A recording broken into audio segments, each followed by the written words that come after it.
बिस्मिल्लाहिर्रहमानिर्रहीम। अस्सलाम वालेकुम नाज़रीन इकराम, मैं हूं मखदूम शहाबुद्दीन और आप देख रहे हैं मेरा फेसबुक और यूट्यूब चैनल। उम्मीद करता हूं आप सब लोग बखैर वाफियत होंगे और जहां भी होंगे अपने अहले खाना समेत खुश भी होंगे और महफूज भी। नाज़रीन इकराम, आज बरोज़ जुम्मा कुछ बड़ी इंटरेस्टिंग डेवलपमेंट्स हुई हैं। एक जानिब तो पंजाब असम्बली में जब मरियम नवाज शरीफ साहिबा अपनी तकरीर कर रही थीं तो पीछे कुछ ड्रामे हुए हैं, कुछ फनकारियां हुई हैं और वो फनकारियां पकड़ी गई हैं। इसके साथ ही साथ फैसल वाडा ने भी आज अनहोनी की है और मुक्तदरा के सर पर अकड़ने वाले और तिड़ने वाले फैसल वाडा का सारा डंग जो है वो आज निकला है। सुप्रीम कोर्ट की दहलीज चूमने की वीडियो भी वायरल हो चुकी है, लेकिन काजी साहब की अदालत में जो हुआ है वो ज्यादा इंपॉर्टेंट है। ये सारी डिटेल्स तो मैं आपके सामने रखूंगा, लेकिन मरियम नवाज शरीफ साहिबा ने आज मुक्तदरा पर एक चार्जशीट तैयार की है और मरियम नवाज शरीफ साहिबा ने मुल्क में जितनी फस्तायत हो रही है उसके हवाले से किसे लाकर कटहरे में खड़ा कर दिया है, इस हवाले से जो उनकी स्टेटमेंट है वो बड़ी इंटरेस्टिंग है। इसके साथ ही साथ कुछ और हैपनिंग्स भी हैं और कुछ और डेवलपमेंट्स भी हैं जो कि पाकिस्तान के अदालती महाज से हैं। आपको पता है कि पाकिस्तान के अंदर जो अदालती मंजरनामा है वो इस वक्त किस तरह का रुख इख्तियार कर चुका है। ऑल्दो काजी फाइज ईसा साहब की अदालत के अंदर जिस तरह से मामलात चलते हैं और जिस तरह से हमारे मोहतरम चीफ जस्टिस ऑफ पाकिस्तान काजी फाइज ईसा अपने मामलात अदालत के चलाना चाहते हैं और चलाते हैं, वो पूरी कौम देख रही है कि वो क्या करना चाह रहे हैं, किस तरफ को लेकर जाना चाह रहे हैं मुल्की मामलात को। एक तरफ तो जो मखसूस नशिस्तों वाला मामला है वो अभी तक ठप दिया होना था मक्कू काजी साहब ने, वो मक्कू ठप चुका होना था, लेकिन काजी साहब ने अब वो केस सोमवार पे लगाया हुआ है और इसमें ये भी खबरें हैं कि कुछ जजेस को कन्विंस वगैरह किया जाएगा, क्योंकि जो है ना आपकी मेजॉरिटी वो थोड़ी डामाडोल हुई पड़ी है और ये मखसूस नशिस्तों वाला केस भी उल्टा गले पड़ सकता है। ऑल्दो बहुत सोच समझ कर इस पर फुल कोर्ट बनाया गया था, लेकिन जिस तरह से ये केस चला और इस केस की समाअत के दौरान जो काजी फाइज ईसा साहब का रवैया और तर्ज अमल रहा उसने बहुत से जजेस को भी सोचने पर मजबूर किया। ये इत्तलात हैं और बहुत से कोर्ट रिपोर्टर्स जो हैं वो इसे रिपोर्ट कर रहे हैं। अच्छा, एक और खबर है, जाहिर बात है पीटीआई के लिए इस वक्त मुश्किलात के अंदर इजाफा होता जा रहा है, तो नैब एक मरतबा फिर एक्टिव हो गया है। वज़ीर आला खैबर पख्तूनख्वा अली अमीन गंडापुर जो है उनके खिलाफ दर्ज मुकदमात और इंक्वायरीज की तफसीलात फराहमी केस में FIA, नैब और इस्लामाबाद पुलिस की जानिब से रिपोर्ट्स जमा हुई हैं।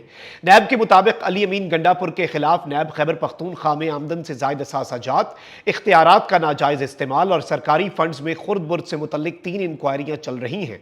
इस्लामाबाद पुलिस के मुताबिक अली अमीन गंडापुर के खिलाफ इस्लामाबाद के मुख्तलिफ थानों में 18 मुकदमात दर्ज हैं। FIA के मुताबिक अली अमीन गंडापुर के खिलाफ FIA DI खान में एक इंक्वायरी रजिस्टर्ड है। केसों की तफसीलात फराहमी पर जस्टिस मोहसिन अख्तर कियानी ने अली अमीन गंडापुर की दरखास्त निपटा दी, लेकिन कम अज कम पता चल गया है कि यह सारे का सारा मामला क्या है। अब जरा आगे बढ़ते हैं, कुछ और खबरें भी हैं। एक और खुशखबरी है पाकिस्तानी कौम के लिए कि इस वक्त मुश्किलात के अंदर इजाफा जो है वो हुकूमत आपके लिए करती जाएगी और पेट्रोल की कीमतें भी बढ़ने का इस वक्त चल पड़ा है काम और पेट्रोलियम मसनूआत पर आयद लेवी जो है उसमें इजाफे की तजवीज़ कौमी असम्बली में मंजूरी के लिए इस हुकूमत ने पेश कर दी हुई है। और जो कुछ भी हो रहा है इस वक्त मुल्क के अंदर, जो मामला चलने, अच्छा पंजाब के अंदर भी यही मामला चला और ज़िमनी बजट जो है बेसिकली वो आज पेश किया गया और उसके हवाले से कुछ चीज़ें करनी थी, लेकिन जो आज तिगनी का नाच नचाया है पंजाब असम्बली के अंदर पाकिस्तान तहरीक इंसाफ और कप्तान के खिलाड़ियों ने, वो मरियम नवाज शरीफ साहिबा को काफ़ी अरसे तक याद रहेगा। पंजाब असम्बली में अपोजिशन के शोर शराबे और हंगामा आराई के बायस ज़िमनी बजट की मंजूरी ना हो सकी। पंजाब असम्बली में वज़ीर आला पंजाब मरियम नवाज की तकरीर के दौरान अपोजिशन अराकीन ने शोर शराबा किया और शदीद नारेबाजी की, जबकि ज़िमनी बजट की मंजूरी के मौके पर भी अपोजिशन अराकीन ने हंगामा आराई की। स्पीकर पंजाब असम्बली ने अपोजिशन की हंगामा आराई के बायस ज़िमनी बजट की मंजूरी का अमल मौखर किया और कहा कि मैंने हाउस को बेहतर अंदाज से चलाने की कोशिश की, आइंदा हाउस को इन ऑर्डर चलाने के लिए मैं अपना आईनी इख्तियार इस्तेमाल करूंगा, यानी उन्होंने तड़ी लगा दी। मलिक अहमद खान साहब ने असम्बली का इजलास कल दोपहर 2 बजे तक मुलतवी कर दिया, लेकिन मरियम नवाज शरीफ साहिबा के साथ आज जो हुआ है वो अनप्रेसिडेंटेड है और आज जो मरियम नवाज शरीफ साहिबा तकरीर कर रही थी उसके दौरान जो नारे लगे हैं, आप जरा वो नारे देखें।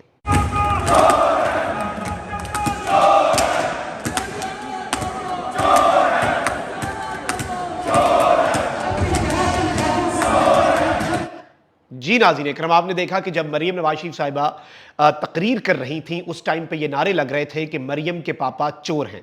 अच्छा, कुछ ड्रामे भी हुए और इस वक्त सब कुछ आपको पता है टिकटॉक के लिए, कैमरे के लिए किया जाता है। इससे पहले भी पीटीआई को छोड़कर मुस्लिम लीग नवाज में आने वाली उज़्मा करदार साहिबा जो हैं, इनके साथ मरियम नवाज ने एक दफ़ा ये उन्हें गले मिलने लगी, मरियम नवाज ने दूर धुतकाया और धुतकारा इन्हें और दूर फेंका।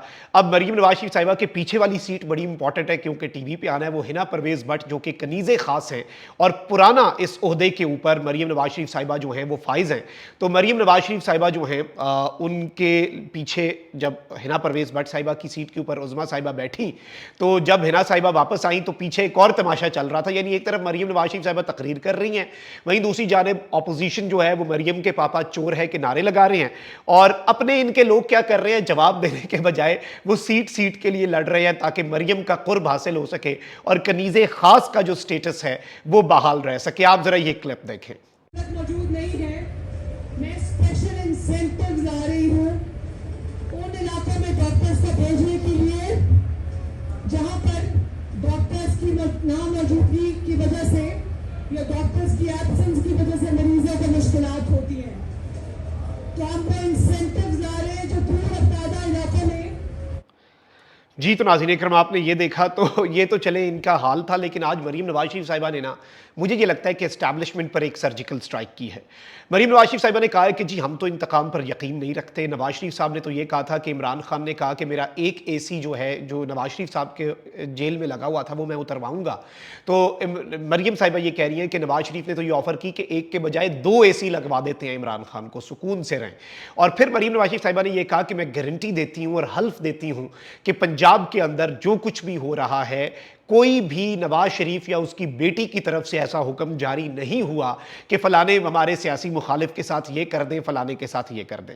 अब एक चीज़ तो कोई भी बंदा सड़क पे जाता हुआ, आप भी और मैं भी हल्फ दे सकते हैं कि पंजाब में फस्तायत भी हो रही है और पॉलिटिकल विक्टिमाइजेशन भी हो रही है।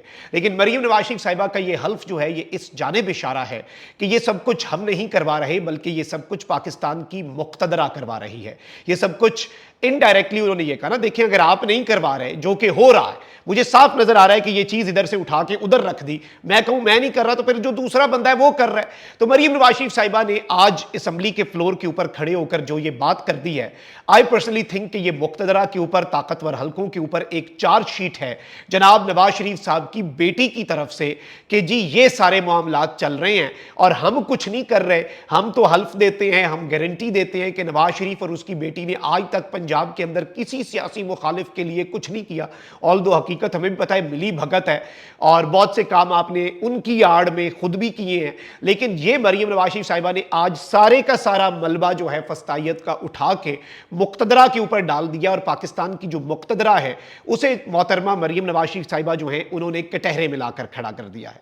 अब जरा आगे बढ़ते हैं। एक और डेवलपमेंट है सुप्रीम कोर्ट के हवाले से। मुस्तफा कमाल और फैसल बाडा किसके ऑपरेटिव्स हैं ये सबको पता है और फैसल बाडा साहब ने प्रेस कॉन्फ्रेंस की, मुस्तफ़ा कमाल साहब ने प्रेस कॉन्फ्रेंस की। पिछली समाअत पर मुस्तफ़ा कमाल ने माफ़ी मांग ली। काजी साहब को तौहीन अदालत का ये नोटिस जारी करना पड़ा बड़ी मजबूरी से। उन्होंने बस एक तरह से रिक्वेस्ट की कि अल्लाह करे वो फैसल वाडा बस किसी तरीके माफ़ी मांग ही लेना अदालत से, वरना फैसल वाडा के खिलाफ कुछ करते हुए 1000 दफ़ा सोचना पड़ता है। एक तिनका हकीर हूँ लेकिन मैं हवाओं का पता देता हूँ, फैसल वाडा साहब इतना भी हकीर तिनका नहीं है। तो अब सुप्रीम कोर्ट ने तौहीन अदालत केस में एमक्यूएम पाकिस्तान के रुकन कौमी असम्बली मुस्तफ़ा कमाल और सेनेटर फैसल वाडा की माफ़ी कबूल कर ली है। फैसल वाडा साहब ने कल माफ़ी मांगी, कुरानी आयात का हवाला दिया और इस सब के अंदर फैसल वाडा और मुस्तफ़ा कमाल ने गैर मशरूत माफ़ी जो है वो मांगी और सुप्रीम कोर्ट ने ये माफ़ी कबूल करते हुए तौहीन अदालत का नोटिस वापस ले लिया। और इस सब के अंदर मैं आपको यह बता दूं कि मुस्तफ़ा कमाल और फैसल वाडा को रोस्ट्रम पर बुलाया और उनसे मुकालमा करते हुए कहा कि आप पार्लिमान में अवाम की नुमाइंदगी करते हैं, हम आपकी इज्जत करते हैं और उम्मीद है आप भी हमारी इज्जत करेंगे, अल्लाह दा वास्ता है साड़ी इज्जत कर लो। अच्छा, इस सब के अंदर मैं आपको यह बता दूं कि बहुत सी चीज़ें जो हैं वो काजी साहब जो हैं उन्होंने की, लेकिन उन्होंने क्या किया, सारा मलबा पाकिस्तान के टीवी चैनल्स के ऊपर डाल दिया कि और उन्हें तौहीन अदालत का नोटिस जारी कर दिया कि वो अपना जवाब जमा करवाएं कि उन्होंने ये तकरीर क्यों चलाई। अब ये तकरीर जिनकी तरफ से कहा गया था उठा के चलाएं, वो भी एक अहम सवाल है। अब फैसल वाडा साहब जो हैं वो जाहिर बात है, आपको पता है कि मुक्तदरा जो है उसके बिहाफ पे ऑपरेट कर रहे थे और मुक्तदरा जो है वो उनकी बैक पे कही जाती है। तो आज एक ऐसी वीडियो है जो डंग निकलने के हवाले से बड़ी इंपॉर्टेंट है और वो ये है कि फैसल वाडा साहब ने सुप्रीम कोर्ट के बाहर, सुप्रीम कोर्ट की राहदारी जिस पर हम भी चलते हैं, सारे लोग चलते हैं, और ये बेसिकली सुप्रीम कोर्ट की बिल्डिंग भी नहीं है, ये उसके सामने फुटपाथ है बेसिकली, और उसके साथ खड़े होकर लोग जो हैं वो मीडिया से गुफ्तगू करते हैं। तो फैसल वाडा साहब ने आज मीडिया से गुफ्तगू करने से पहले, ये वही फैसल वाडा साहब है जिन्होंने बूट ला के सामने रख दिया था टेबल के ऊपर बूट की अजमत उजागर करने के लिए, क्योंकि उस वक्त बूट से गालिबन खतरा था। तो अब सुप्रीम कोर्ट से खतरा था तो डंग ऐसा निकला है फैसल वाडा साहब जिन्होंने फुटबॉल बनाना था जजेस की पगड़ियों का, और फैसल वाडा साहब जो कहते थे माफी तो मेरे से मंगवा के देखो, आज वो फैसल वाडा वो दहलीज भी चूमने पर मजबूर हो गया और नाक रगड़ने पर फैसल वाडा साहब जो है वो मजबूर हुए। आप जरा ये क्लिप देखें। फैसल वाडा साहब एक मिनट, फैसल वाडा साहब एक मिनट, फैसल वाडा साहब एक मिनट, फैसल वाडा साहब एक मिनट। जी तो नाज़रीन इकराम, आपने ये वीडियो मुलाहिजा फरमाई। अब इसके बाद फिर वो कहते हैं ना कि और क्या रह गया है कहने को, तो आज डंग जो निकला है, और जाहिर बात है अब पिछलों की तिड़ पे या पीछे से कोई आपको थपकी लगा के कहे कि ये कर लो, ऐसी की तैसी सब हो जाएगा, तो इतना आसान भी नहीं होगा चीज़ों को करना। So let's see how things unfold, मामला किस तरफ को जाकर रुकता है, विल सी, और देखते हैं कि चीज़ें क्या बनती हैं। कमेंट सेक्शन में राय का इजहार ज़रूर करें। अपना बहुत ख्याल रखें। अल्लाह निगहबान। पाकिस्तान जिंदाबाद।